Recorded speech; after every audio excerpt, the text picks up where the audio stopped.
Well, here we go. This is the 2013 Caprice PPV 9C1 that I bought at the Gov Deals auction. And they said it had a blown motor, but I really don't think that's the issue. Yeah, I gotta check my engine, and then it's giving me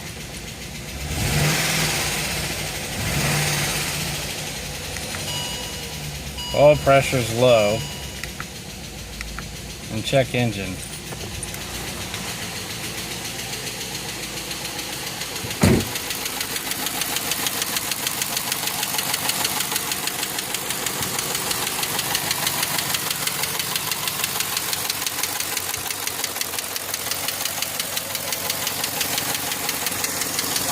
Just got a little bit of clap.